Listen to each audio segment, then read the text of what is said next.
পরপর দুবার ফরেন্সিক পরীক্ষা। শুক্রবার গাড়ি প্রস্তুতকারী সংস্থার ম্যানুফ্যাকচারিং ইউনিটের বিশেষজ্ঞরাও পরীক্ষা করলেন বিক্রম চট্টোপাধ্যায়ের দুর্ঘটনাগ্রস্ত গাড়ি। কিন্তু তারপরেও দুর্ঘটনার সময় এয়ারব্যাগ কেন খোলেনি তা নিয়ে ধোঁয়াশা কাটল না। এদিন কলকাতা পুলিশের কাছে গাড়ি কোম্পানির বিশেষজ্ঞরা একটি রিপোর্ট দেন। রিপোর্টে উল্লেখ করা হয়, গাড়িটি প্রথমে ডান দিকে সজোরে ধাক্কা মারে, এরপর বাঁ দিকে কিছুটা স্কিড করে রাস্তার পাশে পোস্টে ধাক্কা মেরে উল্টে যায়।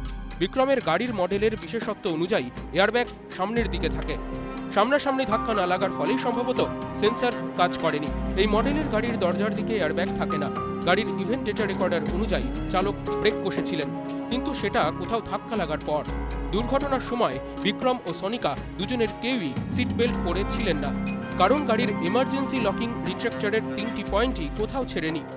সিট বেল্ট থাকলে দেখুন, অ্যাক্সিডেন্টাল বা ইম্প্যাক্ট যদি কিছু হবে সেটা তো আমি এই যে বললো আপনার যে আটকালো সেটা না প্রাইমারি আপনাকে কিছুটা প্রোটেক্ট তো করবে আপনার, কারণ আপনাকে সিটে যদি বসিয়ে দিই, আপনার যদি মুখটা এখানে ধাক্কা না লাগলো বা আমার এই জায়গায় যদি আমার মুখ হিট না হলো, ওকে। সো এইটা আমার কি হলো, আমার এই জিনিসটা যখন এই পজিশনে এলো তখন আমার স্লো হয়ে গেছে তখন। অন্যদিকে বিক্রমের গাড়ির রেজিস্ট্রেশনের তথ্যেও ভুল রয়েছে বলে অভিযোগ। পুলিশের দাবি, WB12C9755 নম্বর গাড়িটির প্রথম রেজিস্ট্রেশন হয় 13 জুন 2014 সালে। হাওড়া আরটিওতে রেজিস্ট্রেশন হয় বুরমান অটোমোবাইল প্রাইভেট লিমিটেডের নামে। ওই গাড়িরই ফের রেজিস্ট্রেশন হয় 20 ডিসেম্বর 2016-তে। এবার রেজিস্ট্রেশন বিক্রম চট্টোপাধ্যায়ের নামে বনগা এআরটিওতে। সেখানে বিক্রমের ঠিকানা লেখা হয় স্টেশন রোড, বনগা, কিন্তু শুধুমাত্র স্টেশন রোড বলে বনগায় কোনো ঠিকানা নেই। রেজিস্ট্রেশনে একই সঙ্গে কসবা সুইনহো স্ট্রিটের ঠিকানাও দেওয়া হয়। এখানেই রহস্য আরও বেড়েছে। কলকাতার কসবার বাসিন্দা হঠাৎ কেন বনগা থেকে গাড়ির রেজিস্ট্রেশন করালেন? কেন ভুয়ো ঠিকানা দেওয়া হলো?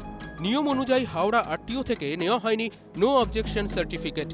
এয়ারব্যাগ না খোলার কারণ নিশ্চিত হতে সোমবার গাড়ি কোম্পানির রিসার্চ অ্যান্ড ডিজাইন টিমের 2 সদস্য ফের বিক্রমের গাড়ির পরীক্ষা করতে পারেন। বিক্রমের দুর্ঘটনাগ্রস্ত গাড়ির পাহারায় পুলিশ মোতায়েন করা হয়েছে।